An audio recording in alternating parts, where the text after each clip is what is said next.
my YouTube channel. So today's video is a 32-week plus 3-day update. So we are now 32 weeks plus 3 days pregnant with non-identical twin boys. So we had the scan today. Oh God, it's been a long day. We arrived at the hospital at 9 AM and I left there at 1 PM. So yeah, thing is, with hospitals, obviously they're always busy. Today was even busier than normal. Because it's a twin pregnancy, we have to wait to see the twin specialist as well, so it can take even longer. So I'll basically talk you through how it went. So we got there for our scan first thing this morning, and we had the scan.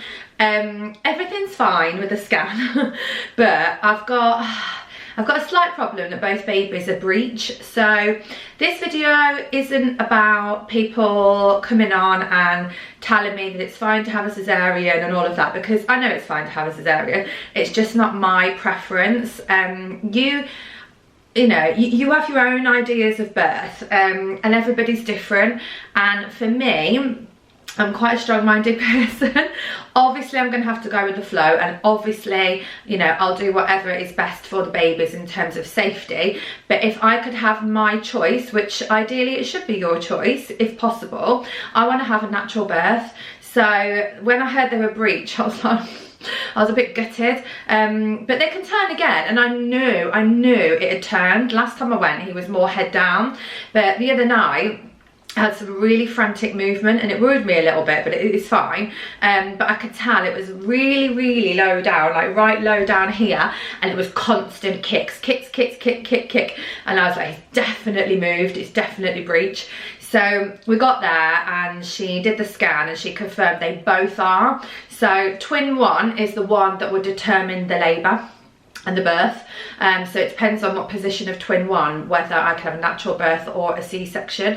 And at the moment his legs are down, he's facing this way, so his head is up here but it's backwards, so we couldn't even get a scan picture of either of them either, which also I was a bit gutted about.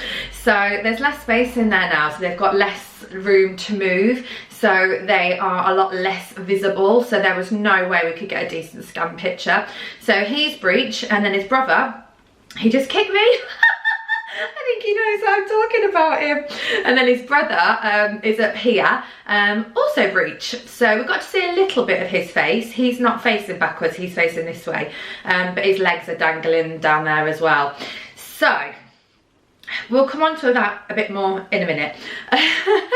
I will just update you on the other bits and bobs. So apart from that, everything is absolutely fine. I remembered my notes this time, because last time we forgot our notes and it was an absolute nightmare. But yeah, it says here, heart activity is present, presentation breech/flexed. All the fluid is normal, placenta is posterior upper. So this is all for twin 1. Head circumference 303.5 millimeters, abdominal circumference 299.9 millimeters, and length 60.2 millimeters. That's just what it says on here. Weight, so twin 1 is heavier than twin 2. So twin 1 is weighing in at 4 pounds 11 ounces at the moment. So really good weight, everything's fine. It was just a slightly restricted view, which is a shame. Twin 2, 298.4 millimeters for the head, so smaller head. Abdominal also smaller but has grown, so 285.3. Length 58.5, so shorter in length than the other twin, and lighter than the other twin. So this one is 4 pound 2. Also breech, but everything else is normal. Twin to twin membrane seen wafting, whatever that means, and fetal movements also seen. So on the growth chart, they're growing at a really good rate. Apparently, ideally they want it around 10%, it's 11%. So all of that is fine. So yeah, it all went really well. It was just the whole breech thing that threw me. But we've got to go back in 4 weeks, and I was quite surprised at that. I thought they wanted to do more regularly, but that's brilliant. So my local midwife, I'll go and see her in about 2 weeks, but my appointments at the hospital and stuff will be in the next 4 weeks. So my local midwife appointment was last Thursday, and that was all fine. Blood pressure was fine. I was a little bit worried. I'd felt a bit faint at one point, and I wasn't sure how my sugar resistance was going and all of that, but it turns out everything's fine. So today what happens is you have your scan. Because it's twins, it'll take longer, so that was probably about an hour. Then you come out of that, and then you wait to see like a nurse, and that's what checks your that's the appointment that checks like your blood pressure and things like that. And then after that you then have to wait to see the specialist. So I was there ages, and the thing is, you don't know how long each appointment is. So from their point of view, you know, they know that things run late. It was just today it ran particularly late. I think they're a bit short-staffed. So we were there for ages, and it's so hot and so stuffy, and obviously you're pregnant, it was rammed. So I get quite claustrophobic, and I was like, oh God. So anyway, then we went in to see another lady who was lovely, called Nikki. So she just talks you through your results from your scans, and she makes sure that you're comfortable with everything. Then I went and saw the twin specialist, and the doctor, I won't mention her name, but the doctor talked me through different bits and bobs. She's prescribed me iron tablets, so I need to take those. But then she went through a risk factor assessment, and because of my age, the fact that it's an IVF pregnancy and it's a multiple pregnancy, I come out at level 3. And if you're level 3, they want you to take Clexine. So I've come away with Clexine. Now, Clexine, you know, it was one of the things I think that helped me get pregnant in the first place. But the reason I've got to take it throughout the rest of my pregnancy, so at least another 4 weeks, and then possibly afterwards as well, is that it's basically a bit of a blood thinner, so it makes your blood less sticky. Therefore, you are less likely to get any clots in your legs, in your lungs, wherever. If you're high risk, you are more prone to death, which is what they said, maternity, do they call it maternity death or birth death or something? You're more prone to blood clots, and what they've discovered is by taking the Clexine and making the blood less sticky and thinner, you're less likely to get these blood clots. So they only recommend taking them, they don't force you to take them, but why would you not? You know, if you've come out high risk, why would you not? So these are the ones that used to be a bit like bee stings, and I've got to inject them now every single day, which is really quite strange because you inject them in your tummy. So you don't inject them anywhere near the centre of your tummy, you inject them here, and then you alternate here and here. If it gets really sore, you can start injecting your leg, but there's no, I mean, obviously there's fat, everybody's got fat, and I'm heavier than I was previously, even though I hate the word fat, but that's the word I have to use in this situation, because normally you would grab a bit of fat and that makes it less painful, but there's not really a lot to grab because your tummy is so stretched. So you just have to inject yourself at a 90-degree angle, push it all the way in, and that's it. So I had to do it myself there and then, so it's a good job I'm not scared of needles, isn't it? I'm used to it after IVF. And then the iron tablets, 1 to 2 per day is what I've got to do. So that's the update on how the scan went. No photo. They're breech, but they're healthy. The heartbeats are good. They're all good. They're kicking a lot. I'll show you my bump. Let's get up and show you. So, so yeah, they are rather big. A lovely lady said to me at the hospital, she came up to me while I was waiting for my prescription, because after I saw the doctor, I then had to go and wait for my prescription, and that was like 40-minute wait. So yeah, 4 hours I was there. Oh, God, honestly. I have to go to a hospital that's not my local hospital, so then I have like a half-an-hour drive back as well. So yeah, it's been a long day, guys, but yeah, I mean, overall it's fine. So I'm going to talk to you about the breech birth then at the moment. So the fact that they're breech, I did ask about different methods of turning them. So I've read about I've read about spinning, and I don't mean like spinning around on a chair, and I don't mean the exercise class spinning, which I really miss, by the way. I mean a technique called spinning, which can help move your baby around. I don't think there's much research to say any of these things categorically work. It's more based on other people's feedback. So spinning, if you Google it or go on YouTube, you can see it in a bit more detail. But basically, it's different positions that you get yourself into. So most of them are like raised up on a sofa and then head down, and it can help to spin the baby back around. Another thing that people do, which is quite strange, is they put hot and cold either side of the bum. So babies are meant to not really like coldness, but they really like heat. So if you put frozen peas one side, heat the other side, they'll be drawn to the place where there is heat. So that's another thing I've heard about. Also, I've read about acupuncture. Not sure if, you know, anyone's had acupuncture and that's helped, and reflexology. So, or they might just turn by themselves. Anyway, I'm going to be having a little word with him later, and I'm going to be saying, come on. Mummy wants a natural birth if she can. Please turn around. I'll say it politely. So we'll see. So yeah, but I'd be really interested to hear your experiences with this. What I'm asking for is not experiences of C-section. I'm asking for experiences on, have you done anything to turn your babies? Obviously I've got 2, so it might be a little bit more challenging. So if you're a twin mom and you managed it, then I'd love to know about that as well. You do hear of some doctors that do it for you. I don't know, that just freaks me out a bit. I'd rather them do it by themselves than be like pushed around. So yeah, I'll be interested to hear what you think about that. I'm actually hoping to do hypnobirthing. I didn't really know about these things before getting pregnant, but I've listened to a lot of podcasts on hypnobirthing. And if you watch a lot of my videos, you'll know I'm into The Secret, you'll know I'm into positivity, you'll know I'm into visualization. You know, for whatever you want to attract, you have to put out there and all of that. So ideally, I would like to go with hypnobirthing. Now, hypnobirthing is all about relaxation techniques, no epidural. You can use gas and air, although I don't know how I feel about that either. But it's lots of breathing techniques, you know, listening to MP3 recordings of relaxation tracks. I use a lot of stuff like that anyway, or I have done in the past to help with sleep issues and when I had vertigo.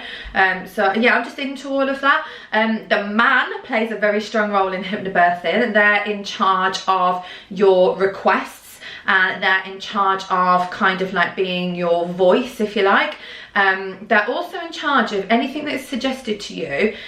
You are still the one in control. So thinking about, you know, okay, so say for example they say, right, we're going to do a sweep. You think about, right, what are the benefits to me? You know, what am I going to gain from this?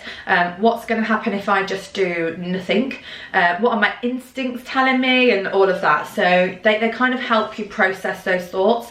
There's also lots of recommendations on massage while you're in labour, stroking your arm. If your shoulders get scrunched, they're there to put them down again, and basically to keep you out of the red. So in terms of traffic lights of stress, because you want to make sure you've got all like the nice endorphins that help with pain, and yeah, just all those lovely hormones that help in labour rather than the stress one, the fight or flight one, then they're meant to keep you really relaxed. So green is the perfect one. Amber, you're okay, but if you go into the red, they need to try and get you out of that. And Chris was laughing his head off when I told him that. He was like, you live your life in the red. I don't. On the whole, I'm really chilled, but if I get angry or I get stressed, I can go to 0 to 100 in like 2 seconds. So like, I'm dead chilled, but if someone cuts me up, yeah, the air can go blue. I'm really chilled, really calm, really positive, really happy, really kind, you know, lovely person, but I have got a temper as well. So I'm Scorpio / Sagittarian. I should have been a Scorpio and I was late. So yeah, I'm very strong-minded, very strong-minded, and a bit of a control freak. So one of the things I'm slightly struggling with on social media is the amount of opinions that you get. I don't mind at all people that give you friendly advice. So people that actually say, well, do you know what, I'm not forcing this opinion on you. However, this was just my experience. You know, it's totally up to you. It's your baby, it's your body, it's your choice. Fine, I'm okay with stuff like that. Like one lady gave me a really good tip about taking separate photos of the boys, not just always photographing twins together. And I thought, what a brilliant tip. Because when they're older, they're going to want photos of them by themselves, not always with their brother. So I like that. But other people will come on and be so blunt and so forceful and try and ram their opinion down your throat. I'm not alright with that. I'm not alright with that. That winds me up. So it's difficult because on social media, if you put yourself out there, people are going to have an opinion. And I know that. And I've had that, you know, I've had that and I'm cool with it. But I think when it comes to your own body and your own baby and your own choices, I'm not okay with that. You know, I'm not okay with that. So I think you've got to let people do what they want to do. No one knows my body better than me. No one knows me better than me and my husband. And they're our babies, and my God, has it been a long road to have them. So I'm not going to do anything to jeopardise that. You know, friendly advice, go for it, all good with that. Very often I'll put a shout out and I'll ask something and loads of people will come on and I think, my God, I'm so lucky to have all this help and support. Don't ever think I don't appreciate that. But if you've got a strong opinion that seems to be the complete opposite of what I'm thinking, just say it in a nice way. Or leave me a comment, or even better, just inbox me if, you know, let's not start, you know, trying to control my choices. I will be controlling my choices, and my husband and my midwives. So, and that will count when they're born as well. So I'm sure people have opinions on that as well, but as I said, if you want to give me some nice advice, that's cool. But if you don't, I'm not alright with that. So hopefully that clears a few things up. So yeah, hypnobirthing, yeah, I'm really into that, really excited about it. And I've just done some NCT course.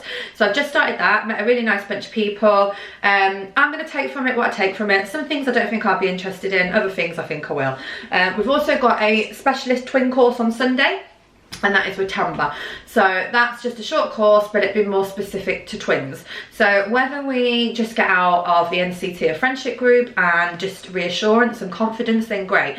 I'm pretty chilled, pretty calm, pretty confident. You know, me and Chris are not, we're not stupid people, you know. We've got common sense, we're pretty intelligent, I'd like to think. Some things I'm not, but on the whole, you know, we're both pretty smart. So hopefully we'll be fine. But it just gives us that little bit of reassurance because neither of us are parents. So we'll do the NCT. That was the only course I could get on. I looked at other ones, but I couldn't get on them. People have opinions on NCT as well. That's cool. If you didn't like it, that's cool. But we've done it. We've signed up to it. We're there. So yeah, we'll get out of it what we can get out of it. I would imagine there'll be a lot of mums watching this and laughing, thinking, oh, bless her.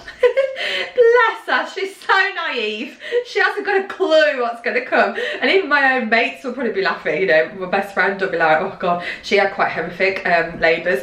So she's probably laughing, thinking, Nick, within 10 minutes you'll be on the epidural. You'll be saying, cut me open, I don't care. But yeah, I have a preference, but I will go with the flow. And then when they're here, I'm sure it's going to be bloody hard work. I know I'm not naive when it comes to that either, but we'll cope, you know, we'll get through it. We're a really, really strong couple. So hopefully we'll be a great team. So that video was a lot longer than I intended it to be. I wasn't planning on saying half of that stuff, but I think it's good to talk, isn't it? It's very cathartic to talk about these things. So I'm inviting you to give me your opinion here. So yeah, I would love to hear about anything you've done to help turn a breech baby and your experience with that. Even hypnobirthing, if you want to give me a shout with anything to do with that, or just generic advice on twins, and that's cool. That's cool. I like reading your comments. So thank you so much for watching, guys. Don't forget to subscribe because they're going to be here soon, so it'd be nice for you to meet them. I'll be really excited for, you know, to show you them for the first time. So don't forget to subscribe. Also do videos on Slimming World, beauty, makeup and all of that as well. So I would love it if you joined my channel. So click that red button and I'll speak to you soon. Thanks for watching.